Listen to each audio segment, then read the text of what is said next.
Hey everybody, thank you for listening to an episode of Horror Movie Night. Make sure that you swing by our Patreon account after you're done listening to this episode and see if you want to give us some money. Why not? Come on. Patreon.com/HMN podcast. And now let's talk about a zombie movie. Yay.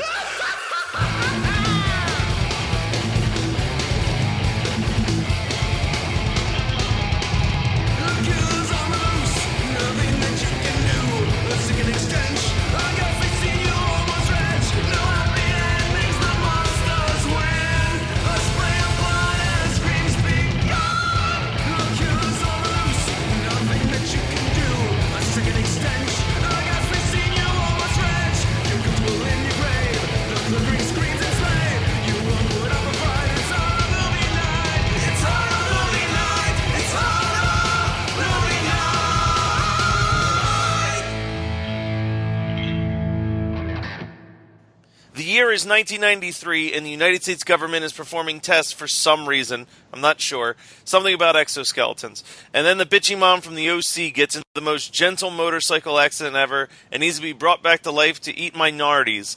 This week, Adam, Scott, and Matt are exploring Return of the Living Dead Part 3, so grab your paralyzer gun and snack, because it's horror movie night. Ugh. Stumbled over a few words, but that's par for the course. So not your worst, absolutely not your worst. But I do have to laugh that you're right. She eats a lot of minority dudes in this movie. So, Scott, this was one of your picks. I don't know if this is a good or a bad thing. I have one note. I got so sucked into this movie when I was watching it that midway through it, I was like, oh, fuck! I completely forgot to write things down. Did you really? Yeah, I couldn't really get behind the premise of this movie once I realized, what was going to happen and what was going on. I don't know. Wait, is this your first time watching this movie? I had vague memories of it from the video store era and watching it way back when. And I think I specifically chose to rent it way back then because I was like, oh, hot zombie chick. All right, I'm into that. But I didn't really remember what the whole, much about it. Not the premise, not anything, really. And once I realized it was zombie love story, I wasn't really all that into it. See, and I had rented this way back when in the video store days, but I always hated this. I loved the first two Return of the Living Dead movies, and I was really disappointed by this one. So I never really made it a mission to see it again. But this just got put out on Blu-ray maybe 2 months ago. So when Scott picked it, I was like, oh, fuck it, I'll drop the $8 for the Blu-ray. And I dropped the $8. That's pretty cheap for a Blu-ray. Nice. Yeah, and I was like, wow, this is way better. I finally got why people gave this such a high star rating back in the day, because that was always my confusion. Was this was always ranked as good as the original? And I was like, no, I had. Oh hell no! I was like, I had way more fun watching Part 2 than I had watching Part 3. But I like this. It's its own unique movie. I don't know how many times I'll revisit it, but I'll certainly revisit it more than I previously would have. Kind of reminds me of the way I felt with Frankenhooker in a weird way. Frankenhooker was another one of those movies that I saw once and was like, well, that was underwhelming. And then when we reviewed it for the podcast, I was like, wow, this movie's a lot better than I remember it being. That's how I felt with this one. But I got so sucked into how much better this movie was than I remembered that I literally just wrote down one note that takes place in the middle of the movie when they're in a 7-Eleven convenience store. And it just says, this gang would be better if Danny Trejo was the leader. Santos!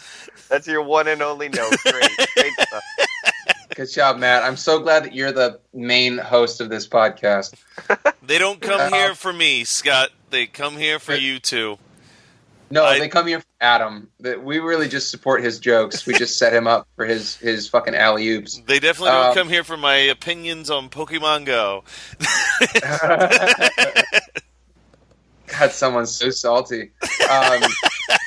Let's cater to that guy. All right, so this movie's from 1993. Got Lauren Cohen in it. She was also the bitchy alcoholic mom. I think she was Marissa's mom in the OC. How do you even know that she was in the OC? That's what I watched every season of the OC. God damn it, Adam! You have such bad taste in television. It's incredible. Okay, so Adam, Yeah. Adam, I don't know if I've ever told you this. I also watched a lot of the OC. It was right around the time when I would fall for that kind of shit and get roped into pretty girls. I guess I'll watch this. See, my roommate, it's actually just like a fucking Days of Our Lives soap opera bullshit. Oh, I didn't realize. My roommate got really sucked into it, and we used to watch it because he's like, Adam Brody's awesome on this show. Is the OC the one that was like fake reality TV?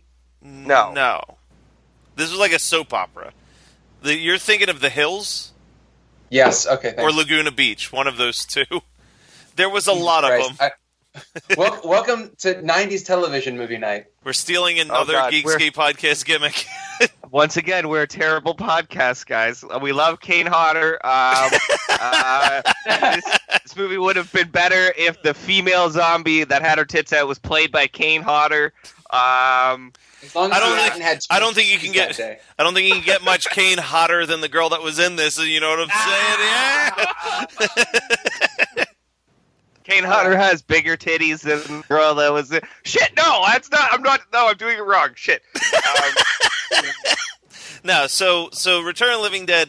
I like that this is kind of its own thing, but it still lives within the world that was established in the original Return of the Living Dead. Which also harkens back to Night of the Living Dead, because when they're having that little exposition scene before they reanimate the first corpse, that son of the research director or whatever and his girlfriend sneak in to watch, because that makes sense. Before they do that, they have a little exposition where they say like, oh, we used it, here's my trioxin, the choice weapon in the war against marijuana. Yeah. That was originally the plan, was to somehow destroy weed by, I guess it was supposed to be like a pesticide.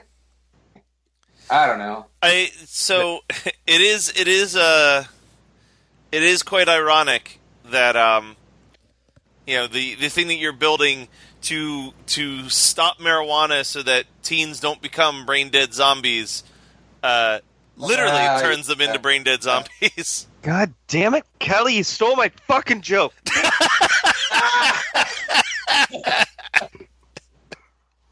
Yes. Favorite, Matt, because it's never going to happen again. Oh, my hand is up in the air like I'm John Bender walking across the football fields. Yeah, weird open, like, why do these kids, in any other movie, somebody would be like, this is terrible, we have to tell somebody, but these, like, motorcycle riding punk rock kids are just like, that's pretty cool what they did there. Those three. No, just Julie, just the girl, is the one who's like kind of morbid and fascinated with the fact that, because like it's like they get done banging, so they go and see it, see all this shit happen, and then immediately go back to his high school bedroom to fuck. That makes sense. And she's like, immediately, as soon as he rolls off of her, she doesn't even clean up. She's like laying there in their goo, and she's like, oh my god, what are they doing with those zombies? Into it. I don't know, but yeah, I don't know why this isn't Adam's favorite movie, because pretty much that girl is your dream girl. If she are those her real boobs at the end of the movie? I don't know if those are her real boobs or like fake plastic boobs that they stuck a bunch of like shit into. I don't know. Were they real? I don't know. Maybe you should ask Santos before you got half decapitated. He's like, oh, I like it. I'm into it. Okay, first of all, that gang is half Mexican or half Hispanic and half like Laotian or something. Like the girl and one of the dudes, the guy in the flower shirt, are absolutely not Hispanic. They are, and so I'm like, why are they a Hispanic gang? They talk because like they have to use a bunch of Hispanic like essay and like all this slang, like this Hispanic slang, like what a Hispanic gang would sound like. But only half of them are actually legitimately Hispanic, and I'm like, man, maybe the early 90s were different with casting, but they would have been fucking crucified on Tumblr in modern day if they had done that. Oh, no, yeah. I think it's true to life. I think after the LA riots, every gang was like, yo, we need to get us some rooftop Koreans. Them motherfuckers hardcore. Like every gang wanted one. They were the belle of the ball back then. I love how the Canadian has more American jokes than the Americans do. It's, you know what? That's why we keep him around. I also think it's because he's got the best sounding voice of all of us. Oh, That's not true. That's not true. Matt Kelly has a radio voice. I have. And he's got a face radio too. Ow! What I'm have I leave that done in to an you? iTunes review. That's how I'm doing it. It's happening. Oh no! I feel. Can you guys tell I'm fucking salty about that iTunes review? Way saltier than me, which is ironic. That's whatever. So. Yeah, we're okay. So whatever, they go and they see what's happening with the zombie. I am having a very hard time understanding what the fucking government plan even is to do with these things. They're bringing them back to life and then putting them in Exoskeleton. Hey, remember when we watched that movie, The Revenant? I think that was still Reddit Horror Club, right? I think so. Yeah. It's the same idea, except it was done, like 15 years earlier in this movie. Or 93, 2003. Okay, maybe it was 12 years later that they were like, herder, let's make the same fucking movie a second time and call it The Revenant. I hated that movie. That was like a friend of ours that picked that. And That was canon. That shit. No, it wasn't canon, was it? Yeah. Fuck you, canon. God damn it. What's the point of the exoskeleton? Why are we not just doing it how every other movie that has done this same premise? By the way, Puppet Master 3, Toulon's Revenge. Like I thought they're supposed to just be like meat shields, like infinite supply of infantry, where you just throw But now you're spending millions of dollars to put them in an exoskeleton. Why? What's the purpose of the exoskeleton? Okay. So did you look at those exoskeletons? They do not dollars to me. They made it as a fucking PVC piping. Yeah, they're like, man, we just went to Detroit and we found all these houses that are dilapidated and foreclosed upon, and we just took all the piping out of them, and we're going to use them for our zombies. Yeah, first of all, we scrapped the copper because that is worth money. Need that. And then we took whatever shitty piping was around. I still don't get it, but anyway, so we also see that they have like this crazy paralyzing gun that has to like beep beep beep beep to start up, or I guess they're using compressed air or something to shoot these. I don't fucking know. It's like a blow dart gun almost. And yeah, but they don't need those. Do they even need those when they're like running after? So that's some internal consistency that's not there in the second half of the movie, because when they're running after the guy, whatever his name is, and the zombie girl, I feel like they have those guns, but they're like a mobile version that they somehow concocted within like a 6-hour span of time, so that they would be able to not have to like hook them up to that compressed air. I think it's supposed to be some sort of sub-zero liquid that shoots them out. Who knows? Yeah, it was like shit, I can't even remember the name for it. When you put like a rose in it, and then you pull the rose out, and you can hit it with a hammer. And right. Shit. Yeah. Whatever. We're just gonna sound like stupid idiots when we. Yeah, we sound so retarded right now. Someone help me. This is another case where we're putting more time into trying to figure this out than anybody on the production of this movie bothered to.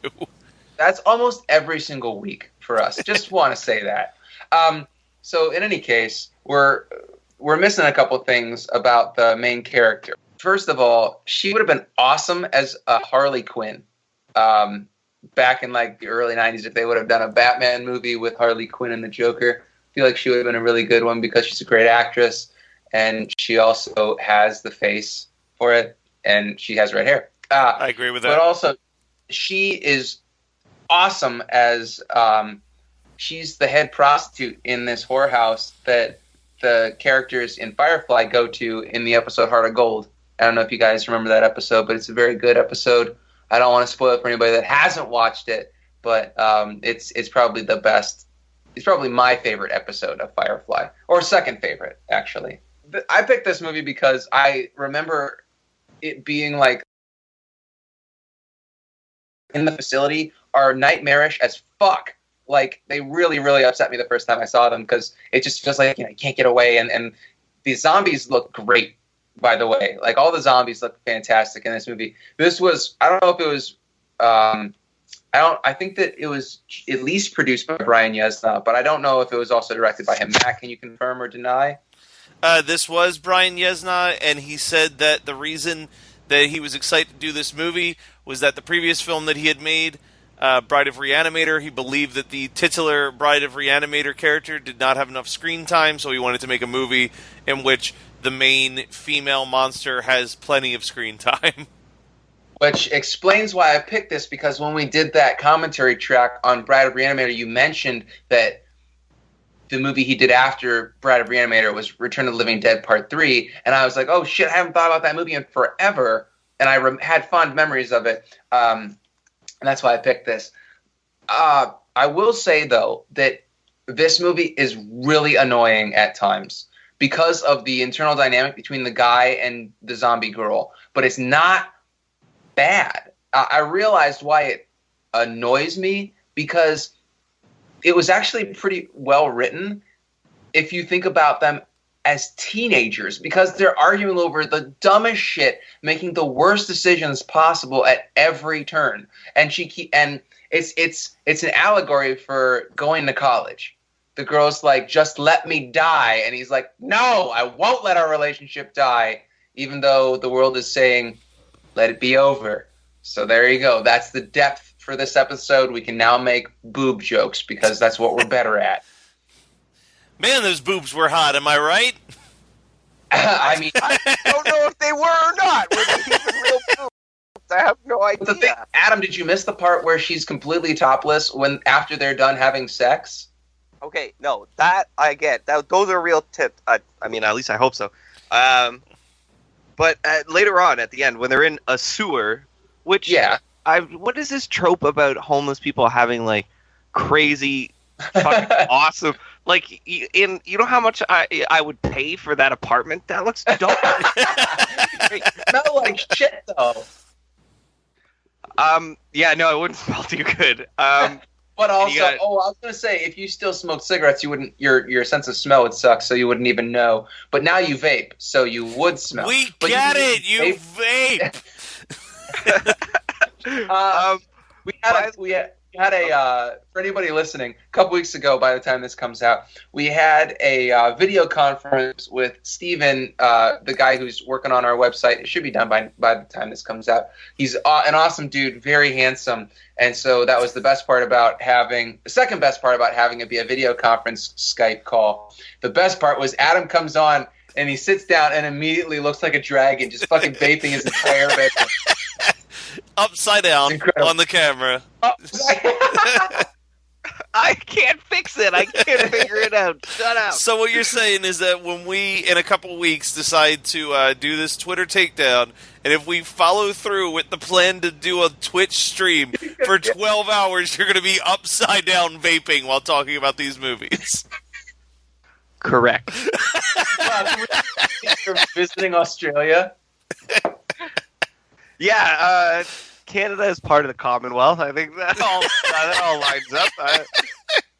Oh my god! All right, so we haven't even gotten through. Let me just burn through the storyline of this movie. So, guy and girl are madly in love. Guy and girl goes for no apparent reason watch guy's dad in a military. Somehow they're allowed in this military facility multiple times. I don't know why. They're at least allowed through the door. Like the MP at the gate just like waves them on every time. It's fucking stupid. Anyway, they go see zombies being reanimated and eat people. They go home. Fuck. Then the dad comes home and is like, "We're getting reassigned to Seattle," and I can't believe this grunge dude isn't like, "Fuck yeah!" The best scene of this is the greatest thing that's ever happened to me. Like, hi, Julie. Yeah. I'll find a new girlfriend. Anyway, I'm gonna go fuck someone from 7-Year Bitch. Or L7. In any case, so he's like, "I hate you, Dad. You're the worst," and just overacts the shit out of it. He's like, "We're in love. We're going to run away." So he just hops on his motorcycle. His dad's like, "Wait, no, don't go, you know? And then they are like gonna drive to California or something. They have no jobs, no money, no food, nothing. And then she decides that she wants to give him a motorcycle hand job. Bad idea. Number 2 of the movie. So she's about to jerk him off, and instead he kills her. Or it's all her own fucking fault, really. And so that they go back to the facility, and she's like hugging him like Weekend at Bernie's on the back of the motorcycle. Yeah, pretty fucking silly. And then he like gets in the room and puts on all the apparatus so he doesn't get exposed to the trioxin, and somehow pops open one of the trioxin barrels, reanimates her. It looks pretty brutal as she's coming back to life. And then awesome zombie number 1. Is this a Screaming Mad George movie? Did he do the special effects for this? I do not know. I'll double check. Okay, I'll continue on with the story, and then you pipe back in when you find out. So he comes out, and he's like melted to himself. He's Tarman 2, basically, and he looks awesome. And he's got like his head is kind of melted into his arm and his shoulder, and then he eats somebody, and then like pulls his head away from the melted part, and so he's like got this gooey skeleton skull. It's amazing. They run away. They don't realize that she's going to become a flesh-eating zombie for some reason, and she's like super hangry. She's like so hangry. She's like yelling at him. She's like, I don't know what I want. And I'm like, man, I'm married. I know exactly what she's going through. Just give her food and just it's a real thing. And then, of course, now we're introduced to the quote-unquote Hispanic gang led by Kmart Johnny Trejo. Johnny Trejo? Danny. Jesus Christ, I suck. Anyway, so then they like kill the shopkeeper. She bites the guy. They run off. The cops come. They take the Asian shopkeeper with them. Somehow, I think they're going to go to the hospital. And then as they're being chased and shot at by police, which makes no sense, Julie eats the guy's brain, and she's like, oh, this is so good. This is the best food I've ever had. And then I guess he gets his head blown open, and then she's like sucking the brains out of his head. And he opens the back of the van when the cops are chasing him to just kind of be like, it's okay, it's fine. And then the cops shoot him in the fucking head. I'm like, oh my god, cops in the 90s. Don't you this is how you get rooftop Korean. This is Exactly. So that guy, awesome, more head trauma in this movie than I had remembered.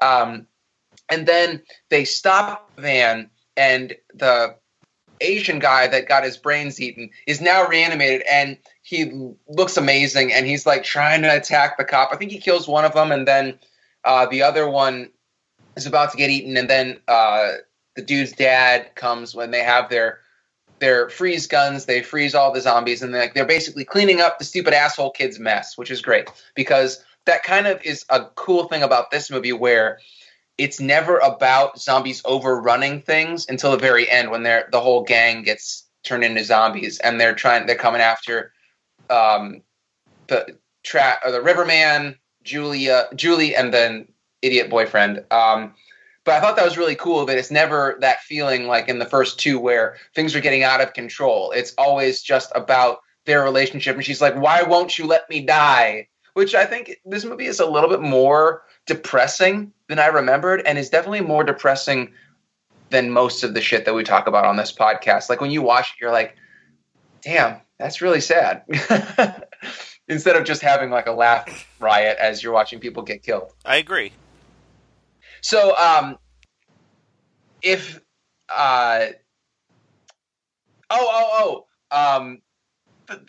girl, I want to say it's right before she jumps off into the water, like that viaduct or whatever. He's like, look at you, you're disgusting. And I was like, oh my god, this is the most realistic high school relationship fight ever. And then and of course she's like, I'm gonna kill myself, and in parentheses, again. And so she tries, fails, and then this is the point where we're laying in bed. Megan and I are laying in bed, and I'm trying to finish this movie before falling asleep last night. And Megan looks over, and she's like, "This movie looks like shit." Like, visually, it really fucking does look like shit. Like, Which I just the settings and like the sets and stuff, especially the military base, where it's just everything is spray painted orange and shit. Like, it's not great. And all the rooms are super tiny because it was probably like the smallest soundstage that they could rent. And then they're like, oh, I've got to get this all done in a day. So they spent all their money on the zombies. But we'll get there. Yeah, they put all the money into the mutilated trioxin zombies, and it's cool. I love it. But the mutilation scene when Julie realizes that she feels better if she rams like shards of glass into her skin, and it's like close up of really gory shit happening. That whole montage is the thing I remember most from this movie, and definitely why Brian Yuzna was like, okay, I'll do ROTLD 3 because Bride of Re-Animator wasn't gory enough. I love it. It's great. It's very hard to watch. And then everybody becomes a zombie. They go back to and the dad like freezes all the zombies. They go back for the third time to the government facility because there is an incinerator there, and then they somehow let out all of these. Oh, Riverman gets turned into the zombie in the exoskeleton. That's the one, and he somehow helps them, which makes no sense. But then they go to the incinerator. Pretty much everybody in the government facility dies, and then they incinerate themselves together. The end. Yeah. So, real quick, it was not Screaming Mad George. I'm actually not familiar with the special effects guy at all, Steve Johnson. But one of the scientists who is killed early on in the film by a test zombie is played by the director of Waxwork and Hellraiser 3. Wow! Yeah. Amazing. Nice. Yeah, that was my fun fact. Also, they shot this next door. While they were making this movie, they were filming Melrose Place next door. all the horrifying screams from this were muted in the final Melrose Place soundscapes. So that was Return of the Living Dead Part 3. What did you guys watch this week? I'll go ahead. Yeah, go first, Scott. I'm going to wrap us up because I got something important here. Oh, I think I know what you got, and I'm excited. All right, I'm seeing a time on the clock. Bling, bling. All right, so this movie, or this episode is coming out like a month at least after the release date for this movie, but this Friday, I watched The Void. It came out that day, and I watched it that night.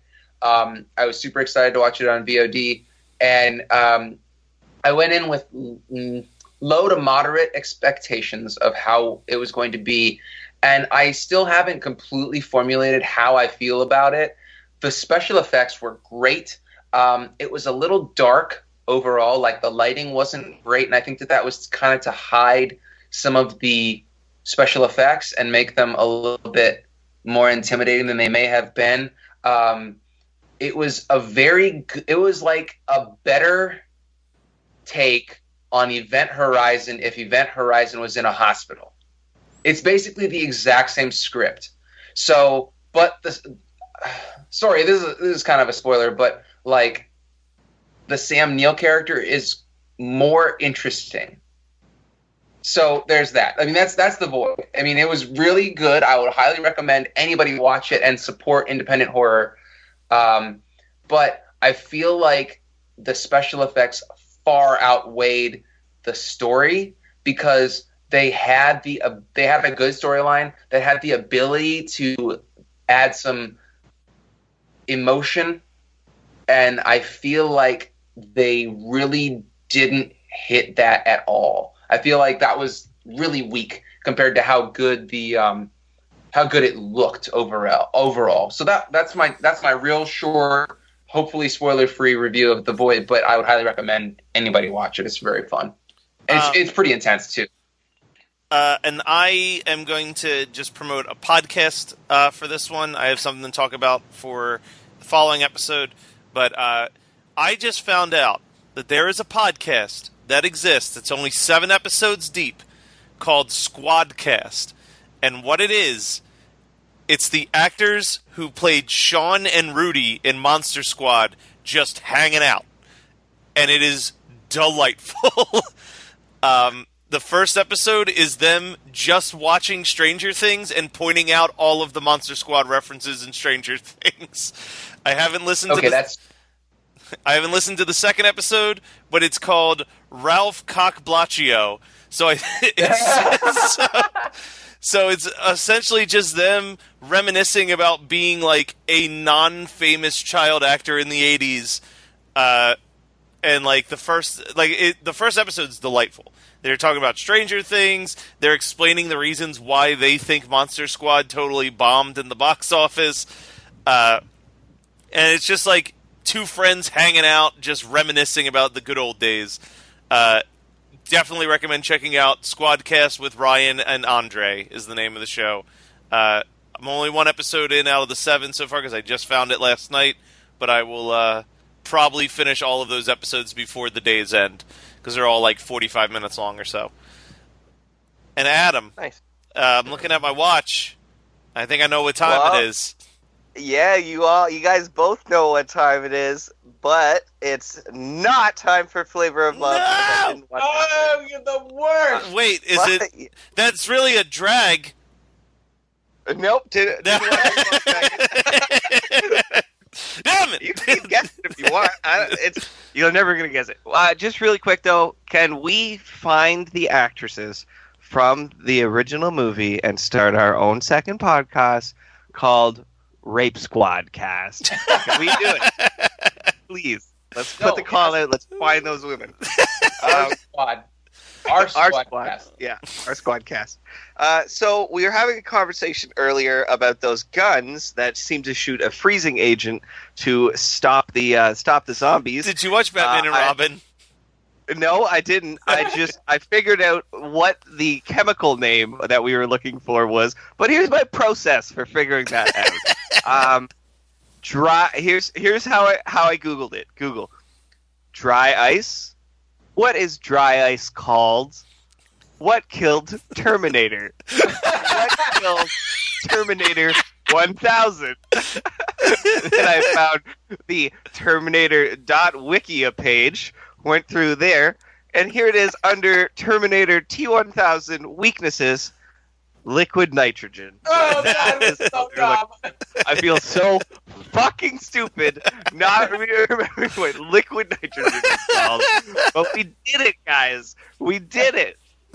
Plus, you found that sweet Terminator wiki, so... Yeah, I'm probably going to be on here all the fucking time. It's going to answer all your Terminator-related questions. What killed Terminator? Man, Google, when I was like, what's dry ice called? It was pretty much just, it's called dry ice, bro. That's what it is. Alright, so what did you watch? I was going to use that as my Alright, well, that was Return to Living Dead Part 3, I guess. from 1993, I want to say. Okay, cool. That was picked by Scott. You guys can also send us suggestions at hmnpodcast@gmail.com.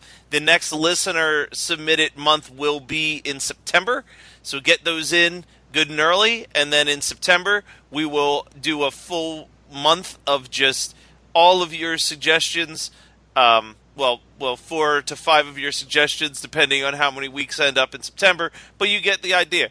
Anyway, get those to us at hmnpodcast@gmail.com. You can swing over to iTunes and give us a rate and review, except for certain people. They've already done that, and fuck them. And Jesus Christ. And you poor can dude probably.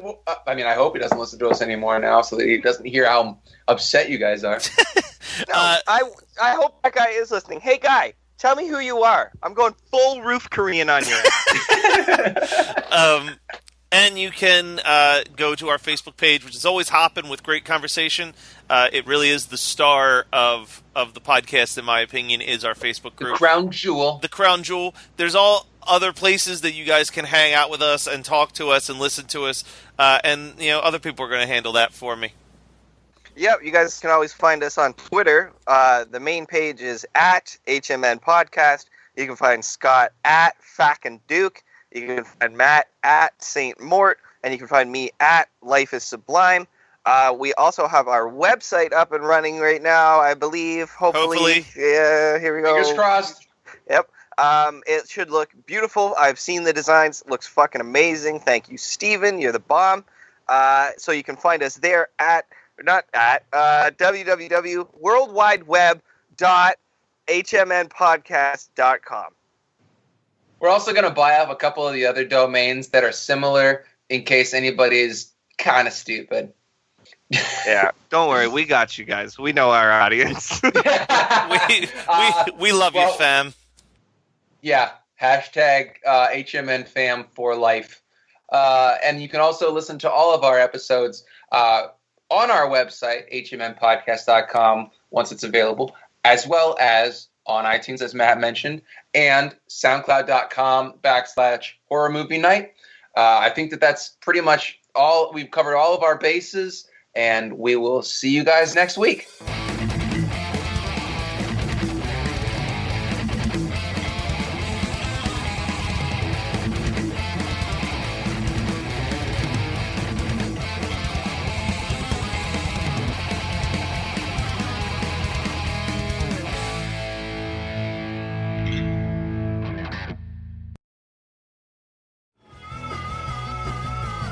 You're listening to the Geekscape Network.